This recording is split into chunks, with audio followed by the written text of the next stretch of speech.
how did you first get involved in Lean Startup originally? Well, yeah, so originally around, I guess, 2010, I somehow got introduced to the Four Steps to the Epiphany book. And I read through that, and that was just an eye-opener, I guess.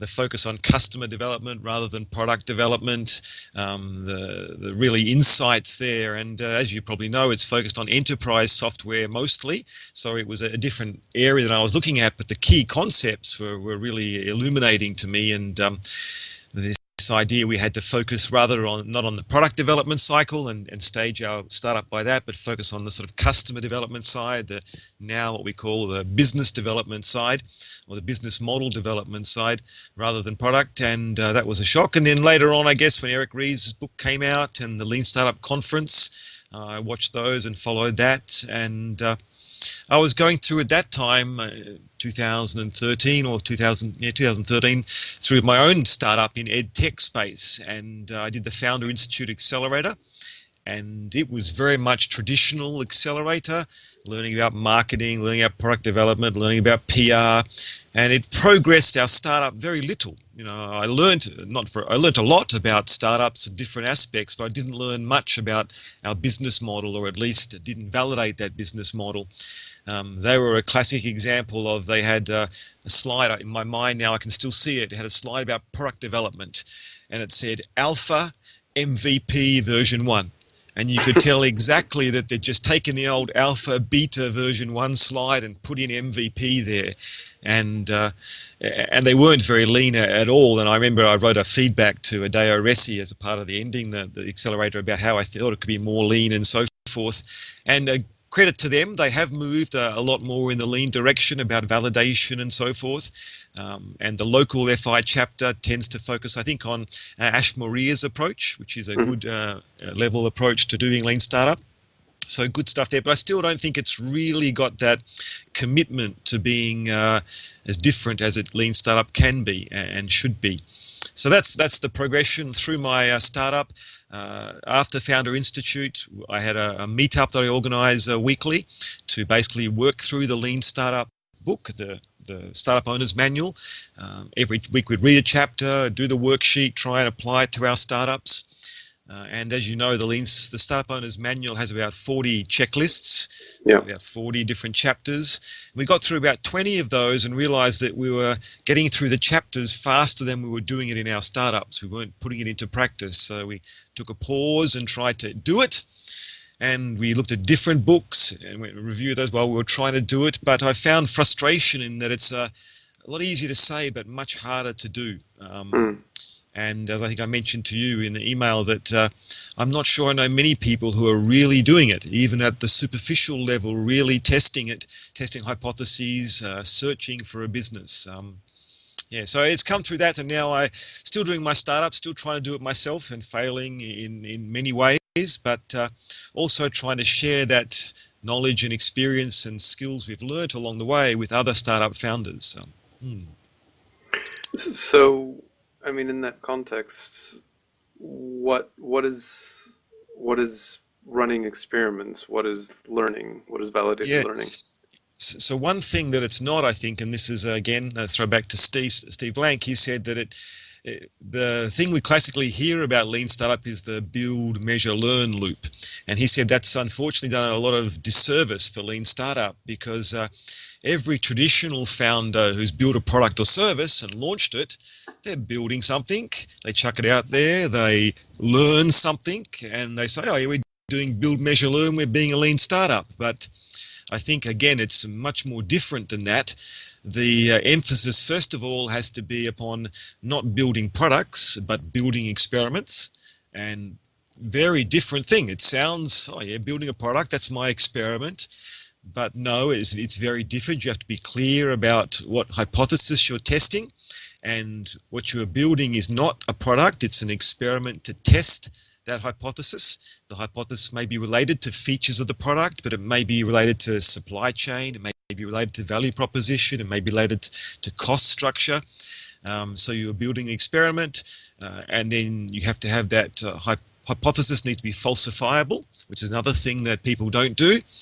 One of the classic things, and I fell into it again myself when I started, was you want to test a hypothesis or run an experiment.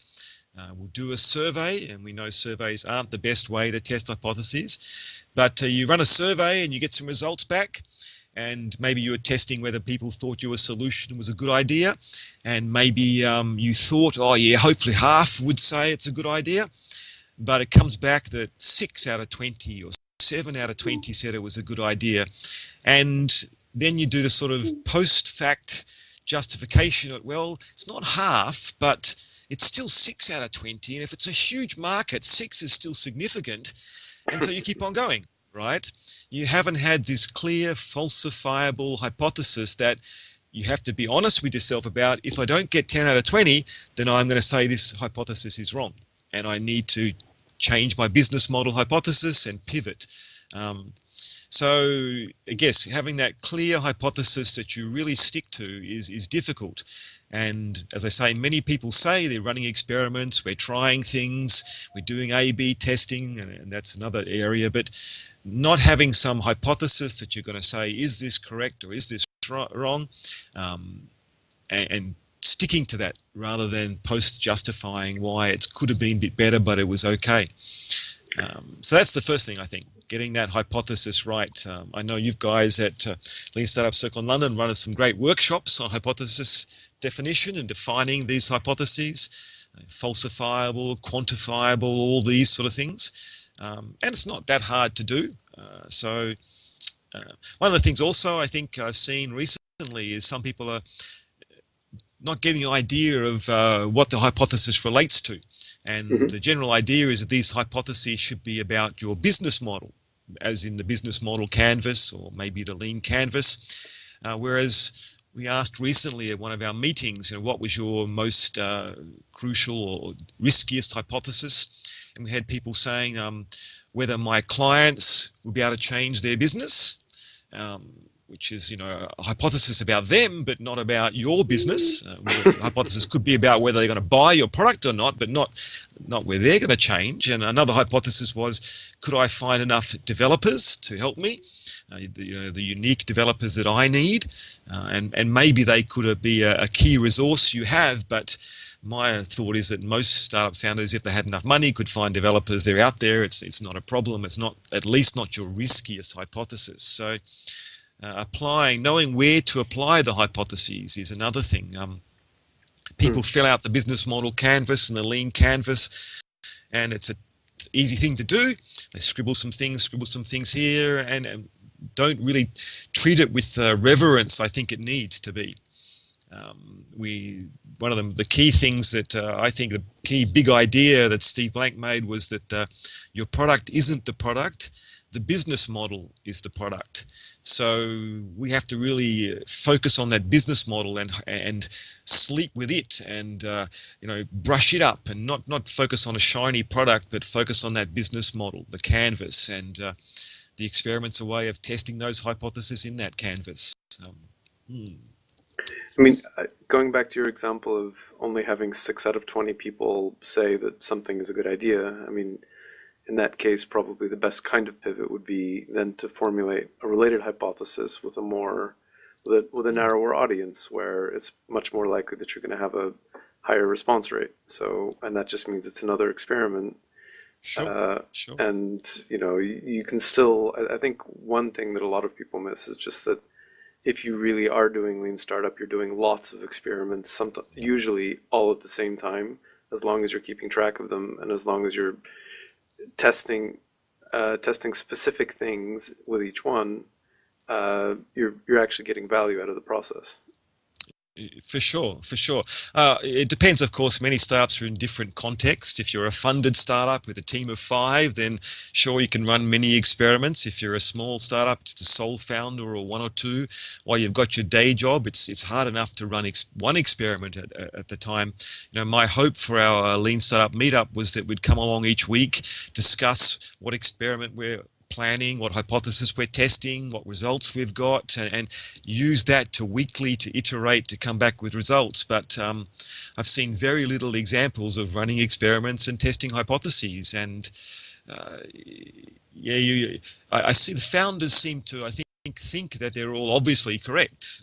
That's one of the problems too. And again, Steve Blank talks about this slight distinction between its hypothesis, which could be true, or it's just delusional. And sometimes founders live in this delusional world that it's all going to work. Because probably the other side is a bit scary. You know, I've got to test all this stuff. It's definitely not sexy. It's definitely not attractive to say I'm running little experiments testing my hypotheses. But I think a good analogy I thought of recently was oil mining or drilling for oil. If there's a petroleum company and they think there's oil somewhere in the country somewhere, and this could be analogous to a sort of a great business model. I call it sort of the golden ticket business model. They don't just start, laying roads, building up a town, getting all the infrastructure installed and go at it. They send out a small team to drill a small well to test it. And if they don't get much good data there, they move a couple of kilometers and test it there. And this, to me, is an example of hypothesis testing. We're testing a hypothesis. There's oil in those fields. There's oil out there, and they don't lay out all the infrastructure and build stuff. They don't go full steam ahead. It's all about risk mitigation and evaluation, and I think that's more what we need to do. Running experiments very quickly, like you suggest, as fast as possible, and focusing on this business model canvas, rubbing out the things that are wrong, putting in new stuff until you find this golden ticket business model that'll really help you succeed. And that's just not what's done. It's all about building the product, getting your market plan ready, go to market, get the roads ready, build the infrastructure, get your PR started. It's all the traditional startup stuff that's been done for 20, 50 years. And this may be caused by the investors who push people along in this direction because that's how they did their startup. It's, as I mentioned, it's caused by the fact that it's more shiny to have PR, it's more attractive to release a product on the App Store. But all of this is just drilling for oil in a major way when you haven't got any clue that there's really oil there. My latest seminar I give is called Radical Innovation in Startup. And I think this lean startup is really radically different than traditional startup, not just a variation. Some investors say, oh, we've been doing this all the time. It's as radically different as the iPhone is to an old feature phone. An old feature phone, the iPhone is just so different. It's completely different. It's a radical innovation. Other radical innovations, the new tablet computers, and they're very different.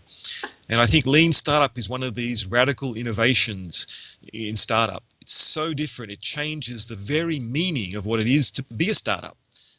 As we say, the idea now is rather than just starting a business, you're searching for a business.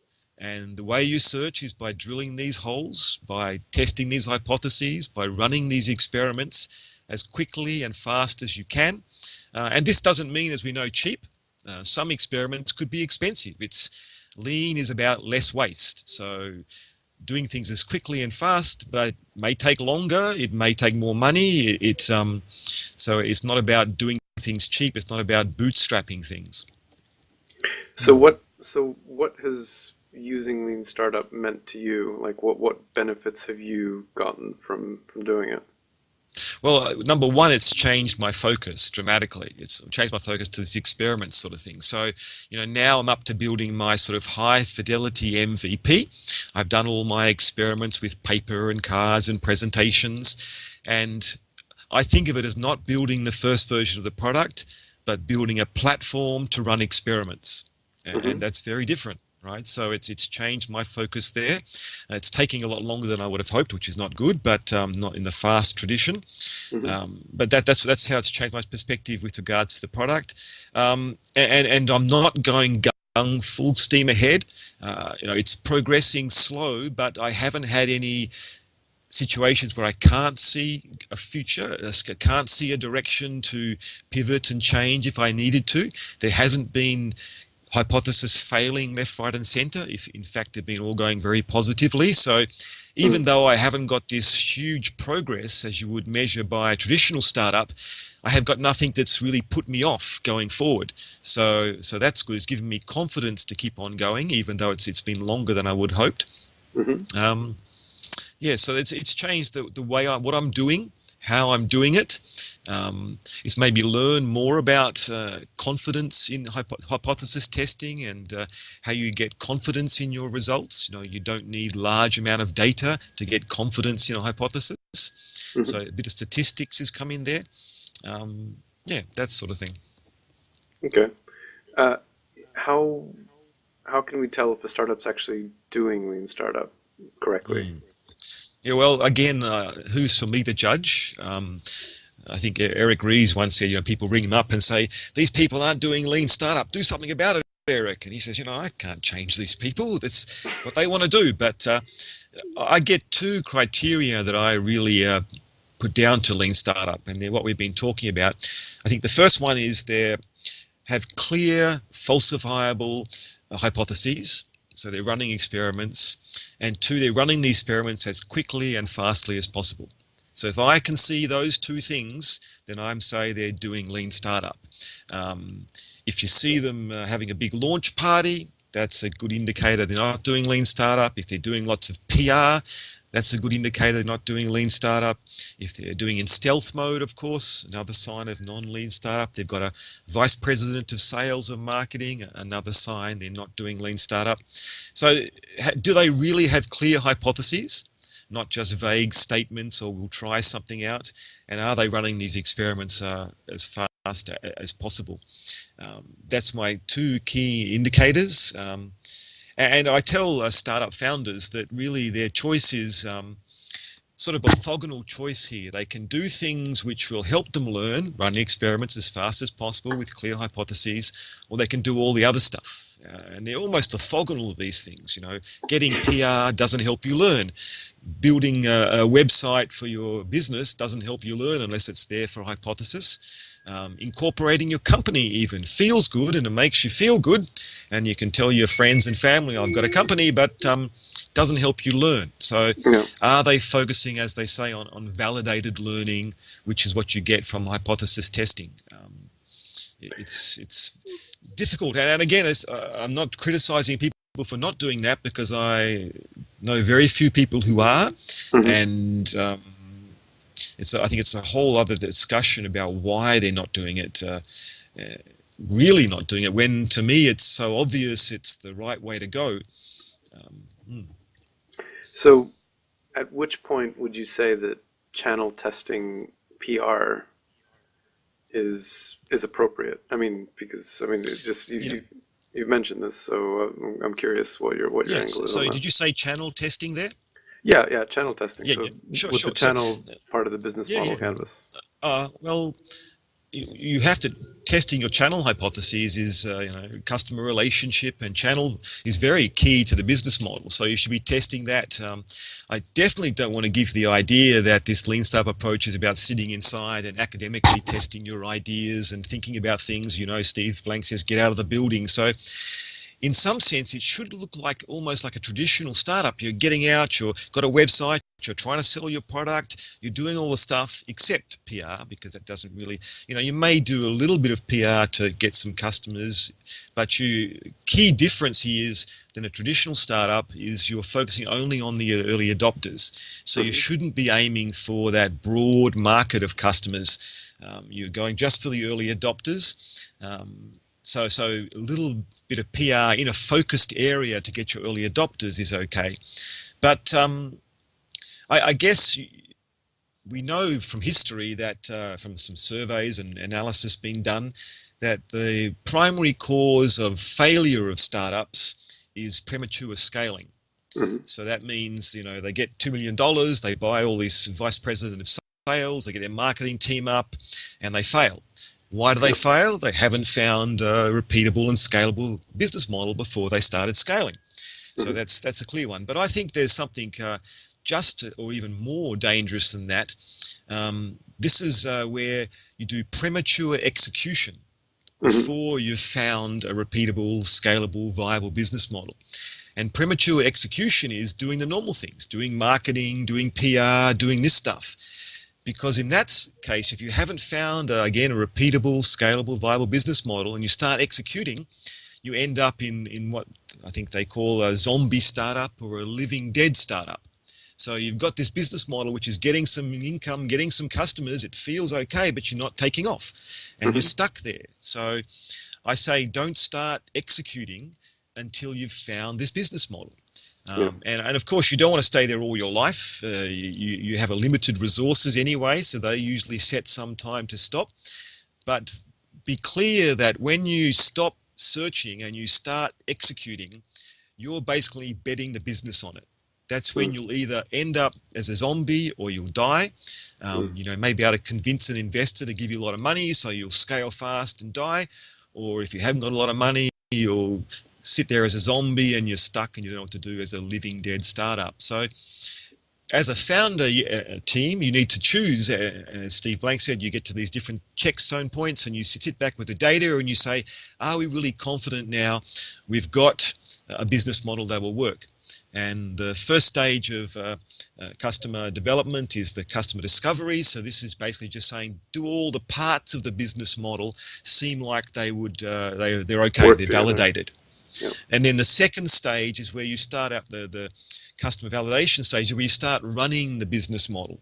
So again, I wouldn't say you're executing, you're running the business model in an experiment to Hmm. test the marketing message, to test the channel, to test how many get through your funnel. So Looking again, for you're running bugs. the business. But the clear thing is you're running the business not to execute and grow and get more customers and make sales and make traction. You're running the business to test your hypotheses. And that sounds, well, how is that different than executing? Well, if you're focusing just on up and to the right, everything has to go up and to the right, you have to increase your sales, you have to increase your traction because perhaps you've got investors who are breathing down your throat and wanting to see these nice graphs, then it's very hard for you to say this channel or this market is wrong and I have to Mm. change, because changing your channel or changing your market would see a downturn in customers and a downturn in revenue. And so unless the investors and your team is still on board with, we're not trying to go up to the right, we're trying to confirm we have this business model here that will work, so we Hmm. can eventually scale to the up and to the right, then it is tricky. I heard a podcast recently which said that if you're trying to do lean startup in a corporate environment, the number one cause of failure is your sponsor, your executive, asking something like, so when do we get return on investment in this project? Because suddenly it makes the founders think, my God, we're no longer searching, we have to go up to the right and prove return on investment. And I think the same thing happens in a startup environment, in accelerators, when they say, we want to get you profitable and we want to get you, making some money and this sort of stuff. Once they set the goals as up and to the right, revenue, traction, customers, and don't get me wrong, revenue and traction and customers, we're trying to find those things. We're trying to prove them. We're not just trying to get them by any means. Yeah. Once they set those goals that up and to the right is the only way out, then you start doing hustling to get things. You start forcing things and you start corrupting your experiments just to make it work for a while. And you can do that, of course. You can buy customers, you can buy traction, you can go up and to the right. But if you haven't got that business model, it's going to come crashing down sooner or later. Yeah. So it's all sort of living in this delusional world or this hope world that as long as we just push it a bit more, get some more PR, get some more features developed, it's going to take off. And if you haven't got that business model, I don't think it does. It can't. Yeah. Yeah. I mean, I think one of the things that, for me, I think is quite. I still don't think I have a great answer for it, but finding the right balance between even at a small scale, actually executing and getting things done and setting goals, while at the same time still running experiments, more importantly, achieving goals, Yeah, and setting timelines so that you give yourself the space to learn and experiment, but at the same time you are actually making progress. That that's at least kind of Sure. meaningful. Yeah. Sure. Don't get me wrong. I have a slide where I say, the goal is not to execute, not to execute. The goal is to search. Mm. But in some sense, you have to execute the search, Yeah. right? So you have to have a plan, you have to have a strategy, and you should measure your rate of experimentation, or as I think Eric Ries never really understood that idea of, innovation accounting. But I think it's basically measuring your rate of experiments, rate of hypothesis testing, how much you're learning, how quickly. And your investors should be asking, how fast are you learning? How many hypotheses have you tested in the last month? What do we know that our competitors don't know? Have we found and homing in on that business model that's really going to work? And have you got the data to support it? Because in this climate now, when you get small seed funds, your really next stage is often convincing someone to invest a few £1 million or a few $1 million. And to do that, you have to have real strong data, not just we've got and this growth. customer growth, and growth. So yeah, You need so both. data around, yeah, of course, but data around growth and other things. Let me give an example. Sure. We had a company in Australia, and I won't name it, but they were well funded. They actually an executive who left his job started this startup, and they were trying to get small, medium enterprises to come on board, and they were going to help them with marketing or something. I can't remember the details, but they got millions of dollars invested from local media organizations. So they had lots of advertisements in the paper back then, and then they got investment of millions of dollars from a TV organization, so lots of ads on TV, and they got huge traction. They ended up getting nearly all the small to medium organizations in Perth to sign up. So if you have a look at their traction graphs, up and to the right, fantastic, really good. I think $10–20 million was spent.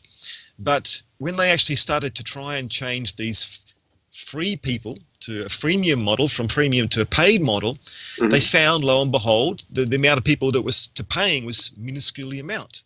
Wouldn't fund their business. Yeah. So obviously they've gone ahead with a business model based just on traction, which they basically bought through the fancy advertising. There wasn't a business model there, and it failed, and people lost a huge amount of money. If they'd just run an experiment with 100 businesses, how many of those 100 would pay for the service? They could have done that, in 3 months with a couple of $100,000 or less, and answered the question. Saved all those millions of dollars. So I think when investors say they want traction, if you and sales and revenue, if you drill down and say, well, I can get traction, but it's free. And they say, oh, no, but you have to be able to charge for it. So you want some revenue model there. And just, okay, I can get traction and revenue, but I can't really guarantee I've got supply for my resources. Oh, well, you have to be able to guarantee supply for your resources as well. Oh, okay, so I've got traction, I've got revenue, I've got supply, but my costs, I can't really keep them down. Oh, you have to keep those down. So really, when you dig down, they don't just want traction. They really want a business model that works, right? They want that business model. So rather than just focusing on one part of the business model canvas, you have to think of it as like an engine or an equation where all the pieces work together. And leaving out one can be just as disastrous as getting one really right. And we tend to focus just on business models that focus on getting customers and the value proposition. But some innovation, some business models, there's no innovation in the value proposition, there's no innovation in the market, it's maybe innovation in the supply chain or innovation in the cost structure. So focusing just on traction can miss stuff. Yeah. So changing tack a little bit. So even though, let's say, founders have come across Lean Startup, know roughly what experiments are, what is it that keeps them from actually doing it in practice, in your view? Yeah, well, first thing, just before we get to that, is I think most founders don't really understand Lean Startup, and who am I to say, of course, but I think the words, they hear Lean Startup, they hear about MVP, they hear about customer validation, talking to some customers, and as you've noted, they sort of the faux Lean Startup approach. They're not really doing Lean Startup. Um, so that's a real disaster, and it's really difficult to talk to people because you're saying, I'm going to come and talk to you about lean startup. Oh, we know that stuff. It's obvious. We're already doing that. So the first step is to get them to realize they're not doing lean startup. Mm-hmm. And then when you explain lean startup to them, it sounds like a lot of work, and it is. And most new founders think that starting a business, getting the business incorporated, getting a website, getting a team together, finding somewhere to work, and getting a coder going, they think that's hard enough work. But today it's quite easy with all the resources we have, with the Amazon Web Services, with cheap stuff. It's really quite easy. This running experiment stuff is hard. And it's not, as mentioned, it's not sexy, it's not shiny, it's not something you can show your friends and get kudos for. It's not an app you can put on your phone. So there's this, well, it's hard enough to start, and I'm scared enough about starting. Now you want me to run all this experiments? And I had one founder who said, it sounds very bureaucratic and too much paperwork, and we just want to start it. And we want to get going and get it going. And sure, you can get going and get started, but the likely outcome is failure or zombie land. And I think they also say in the Lean Startup book, I think it is, you can successfully achieve failure. You can do all this stuff you think's right and fail. Everyone will pat you on the back. Oh, you had a good time, good try, you did pretty well, you got some customers that have failed, don't worry. But you spent a year or 2 years and a lot of resources and time and effort, and there was very little chance of succeeding. So Yeah. I think the experiments, it sounds difficult, but if anything, it's the good news is it can be very cheap. It can be very quick, but it's a different skill than hustling. It's a different skill than developing websites or shiny products. Developers are always keen to develop a shiny product and get it in the web store. Tell them to develop a quick and dirty and experiment, and they're maybe not so keen. And it takes longer because you have to validate all this stuff. You're not going to get going quickly. But in the end, I think Lean Startup offers not a guarantee of success, but a less chance of failure, complete failure, because you're still searching. I think we should encourage founders to search, to explore options, rather than come out and say, I've got my startup, I'm going to go. You're sort of committed to drilling this oil hole when you don't know there's any oil there. So tell the founder, I'm going to go and explore the territory, try and find a business, I'm searching. And if it takes you 6 months or 12 months, you're still searching, keep up the good search, and one day you come running in, I found gold, I found oil, that sort of thing. That's great. But if you don't, you've tried, and you haven't wasted a lot of money, you haven't convinced some investor to invest some money and wasted it. We have people, flying across the eastern states of Australia and spending $100,000 to get an app built, and then coming back and saying, what do I do now with Lean Startup? There's no one coming to buy my app.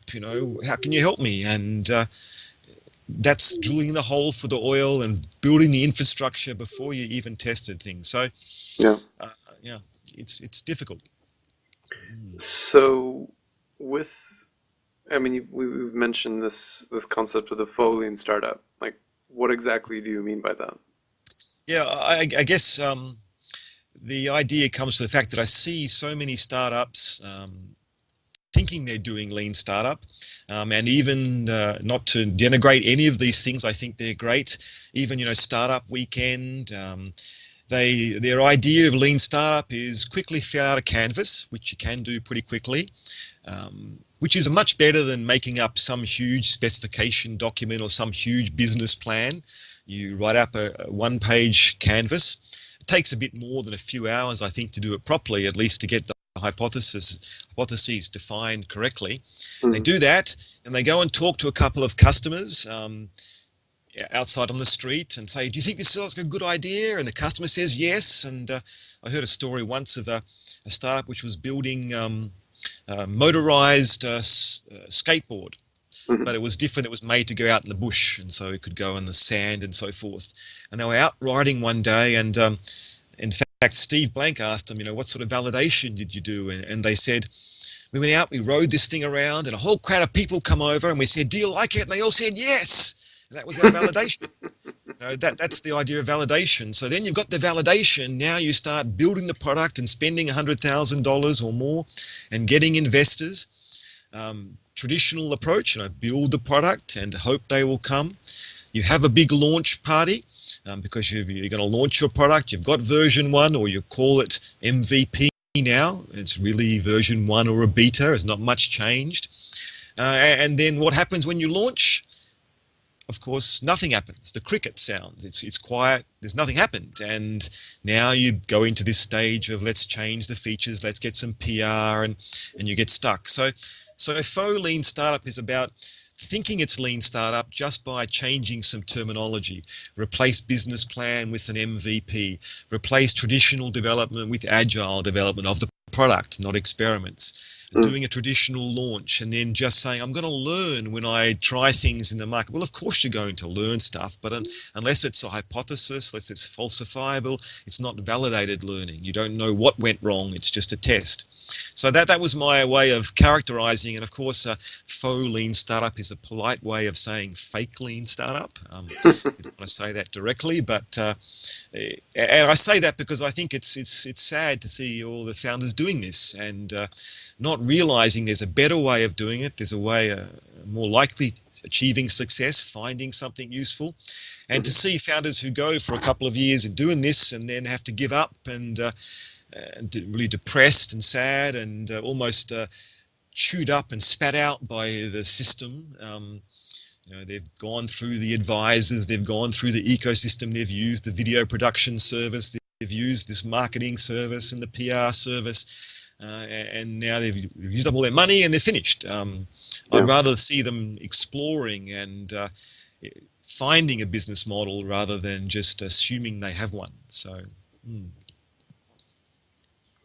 Yeah, no, that's great. It's a really powerful concept, and it's really easy to miss that distinction. Um, yeah, just using the terminology, it's not enough.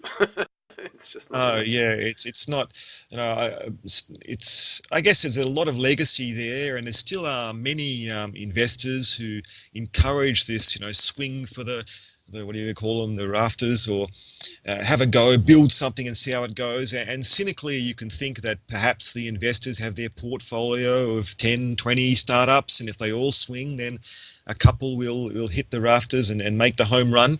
But for the founders, that's a bit sort of disposable founders. Once you've swung and had your go and used all your funds, there's not much option for you. So Yeah. I think you can be cynical about that, but I think I'm trying to convince now investors to be aware of this approach, because we have to get the investors to support this approach and not ask the question, when are you going to get up and to the right? Show me all this traction.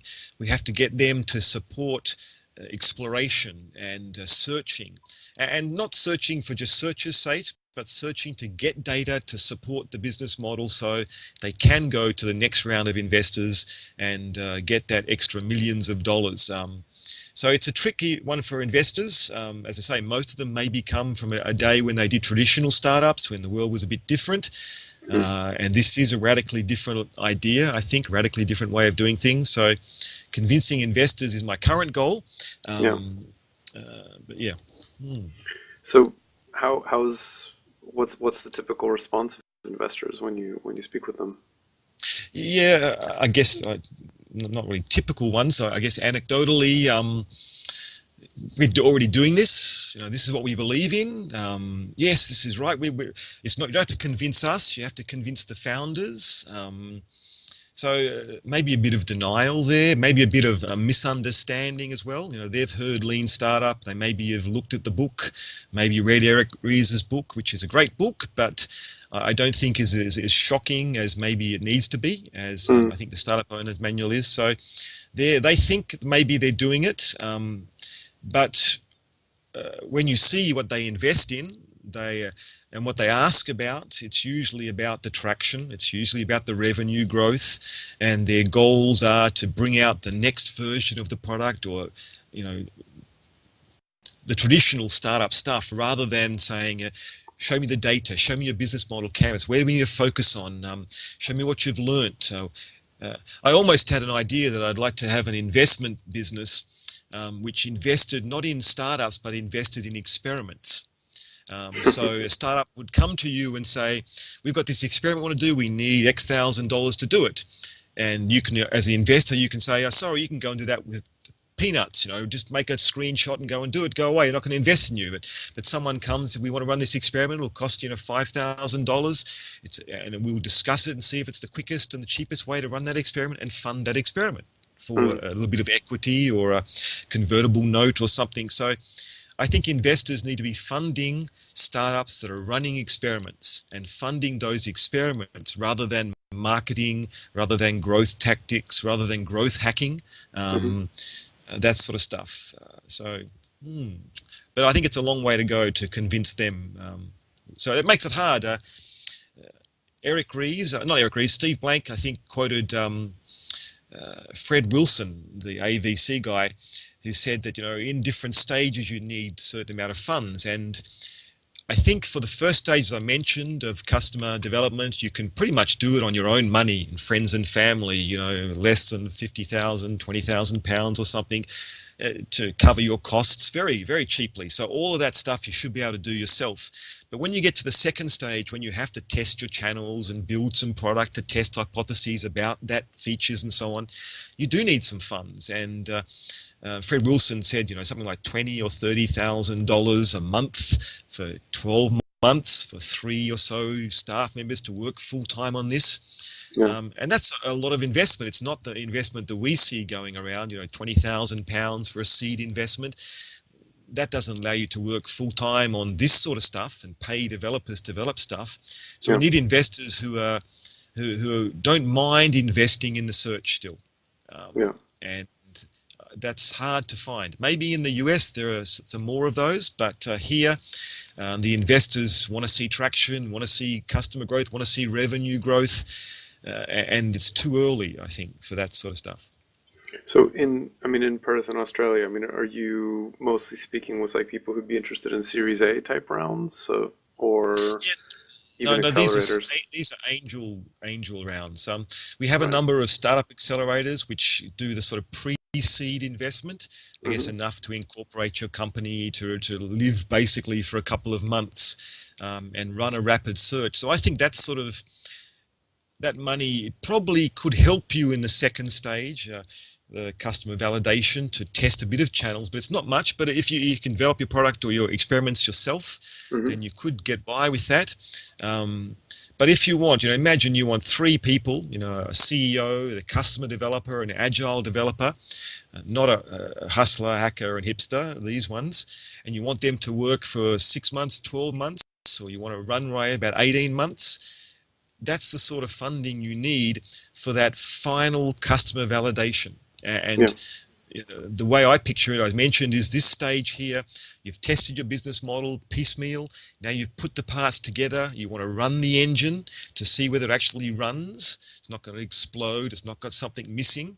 And you need to do this for 12 months to gather real data that could be able to convince a Series A investor to invest millions of dollars. You should come out of this stage either having said we can't find a business model, or look, we've got this data that pretty much guarantees an investor invest X million dollars, we'll double that, triple that, quadruple that, or more, and you have the data to support it. And to me, that sounds like a good thing for investors. For the investors who invest a seed fund, you're getting to a place where you're pretty much guaranteed of getting funded because you got the data. And for the Series A investors, that should be exactly what they want to hear. The business model works, we've proven it. So I think it's the way to go, but convincing the seed stage investors, I think, is the tricky one. The Series A tend to want to see guarantee of proof of you're going to grow and scale. It's scaling money. Not searching money. I guess that's a good way to think of it. We want searching money, not scaling money. Yeah. So going back to founders, so what's the best way to get started with all of this in your view? So first of all, I guess you have to learn a bit about it because it's not marketing 101, it's not PR 101, it's not product development 101. So books like the Startup Owner's Manual, I think I tend to discriminate if you're building an app or a simple web app, an app for a mobile device, then Ash Maria's book's very good. It's got that simple approach of canvas, hypotheses, take your riskiest one, test that hypothesis. A good way to start, not too complicated. And it doesn't mean building the product. First of all, it's testing hypotheses. Mm-hmm. And he's got a lot of great stuff in that book about how to run the customer interviews, that sort of stuff. If you've got a more complex business where, there are supplier issues, there are key resources you need, there are key activities, can you do them or not? It's a more complex business model. Then definitely the Startup Owner's Manual for me is the book all startup founders need, and to me it's the reference book. It's not easy. It's not a book you can read like a business book when you're going to sleep. It's something you have to actually do. And Steve Blank has a lot of warnings inside there. Don't think you can do this the first time you read the chapter. Take care, and he says all the time through it, you're not launching your startup now. You're still not launching. You're still not launching. You're still validating. You're still validating.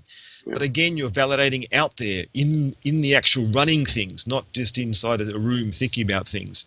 So getting started by choosing one of those books and doing that. I think also recently I've been involved mentoring in a number of incubators, and I've seen startups get investment, pre-seed investment, and all very excited. And unfortunately, again, the investors are encouraging growth and in income. But even though they've got into this accelerator, they've got funding, this incubator, and even maybe when they're finished 3 months afterwards, often they haven't really validated there's a problem there. Mm-hmm. Okay, the first thing, there is a problem. And secondly, they haven't validated the solution. Either they've got a solution that they can't find a problem for, or they have a problem but can't find a real solution that is 10 times better. So I think the simplest way to start is just to really use this approach, hypothesis, experiment, run it and test for the problem. Can you really find a problem? And all the traditional things they suggest, talk to a whole lot of potential customers and ask them, what are your 3 top problems? And if you talk to 10 of these customers and your problem isn't up there in the top 3 problems of a significant number of those, or how many you define in your hypothesis, then you've got to look for a different problem. It's not good enough. And if you do find a problem that is strong, then you do the same thing for the solution. In an objective way, not rah, here's my solution, isn't it great? It's how can you objectively test that they really think the solution is 10 times better than the current solution in some facet or some way. So again, it's not, I've got this great idea, I'm going to drill the hole for the oil. It's, I'm searching for an idea, searching for a business model, and my first one probably won't be right. So we need to run less hackathons, because what are hackathons? Hackathons are building something before you've even proven there's a business model there. Startup weekends that don't focus so much on building something, more upon learning, running lots of experiments rather than just getting some revenue. We need events where you focus on running experiments with hypotheses. How many experiments can you run in a weekend? How many hypotheses can you test in a weekend and get real data to convince the panel, not some passionate pitch at the end, which is, we know, a lot of innovation theatre, some real data to convince this panel that, wow, you've got lots of data about your business model. It looks like there's something there in just a weekend. And it's hard to do.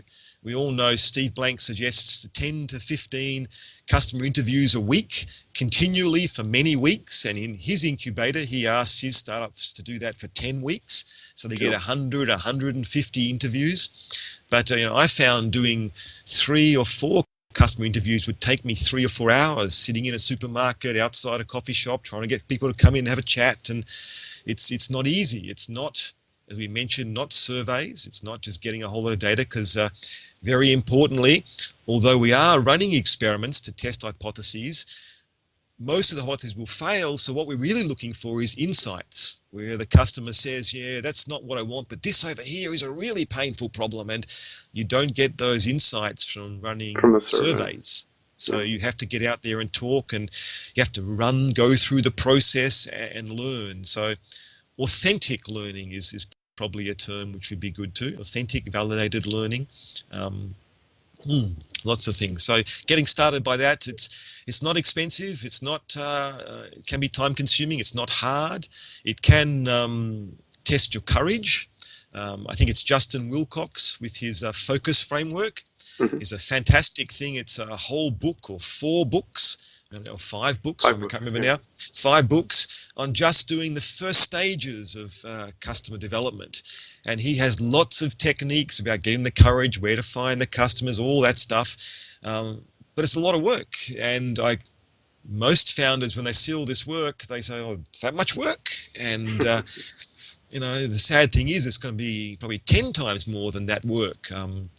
So it's interesting when you talk to a group of founders, 100 founders, probably 90 of those aren't prepared to do the work that's really required.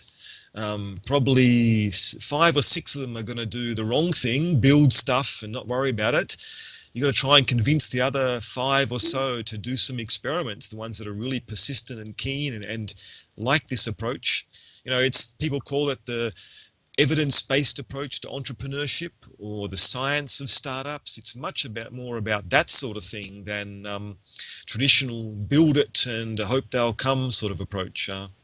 Yeah. I had a big hope that universities would really embrace this because, as we know, universities are places that do research, have hypotheses, do experiments. But I think they've also got trapped into the sort of faux lean startup approach and haven't really convinced the researchers that you can keep on running experiments, but now they're experiments about your business model rather than your science Your or technology. technology. Yeah. So, Yeah, it's an but interesting one. it's an interesting problem. I think more stuff like you're doing is great, and the Lean Startup Circle, running events, trying to get founders to see this. I've had some founders who've been through these accelerators who listen to the Go for Growth, build it and they will come approach, and now they come back and say, Ashley, I wish I'd done what you'd suggested first of all. If I do another startup, I'll definitely read Steve Blank I'm reading it now. It's fantastic stuff, and it's sad that people have to learn by this doing the wrong thing first of all. Yeah, Hopefully, I think with lean startup, it tends to really stick with people who've already been through one failure cycle. yeah. Mm. Um, so it's just, I think a lot of people when they're first just trying to do the startup thing, they just Yeah. need to get it out of their system.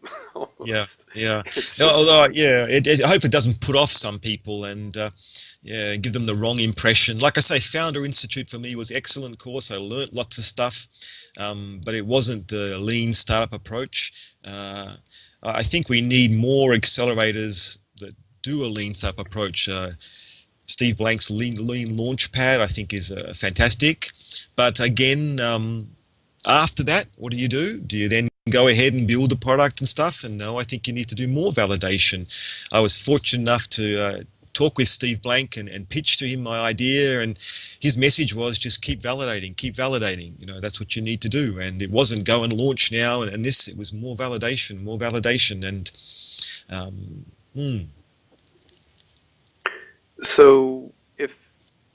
so what's the best place for people to keep up with you and keep up with what you're ah, up to? I have a website, innovately.com.au. I haven't got a blog at the moment. I'm trying to focus on my startup, so this wouldn't be something that helps me with validating learning for my startup. Hmm. I do post on Twitter. I have Ashley Aitken is my handle on Twitter, and Facebook and LinkedIn. I follow the Startup London. I'm part of that, so that's good. The startup group there on Facebook. But people can email me or come to innovately.com.au. Happy to share and help out. People sometimes get a bit worried when I'm offering help and trying to help them out and suggesting lean startup. They think I'm trying to sell services or not. I do sell services to hopefully help organizations who want to try and take the lean startup practices and principles and apply them to their organization. I think these practices and principles can be applied to organizations of any size, in any sector, and any level of maturity, not just startups. It's harder in organizations, of course, because they are executing a business model that makes a lot of money. Hmm. So as people write, it's very difficult for them to see them to take risks and to threaten their business model, but they need to do that. So I do some consulting work to help with this. I'm trying to run a customer development course, Hmm. 3-day course in October, I think. Hmm. That's in Western Australia, Perth. But people can contact me through innovately.com.au or email me, and happy to help out wherever I can. Okay, fantastic. Thank you. Okay.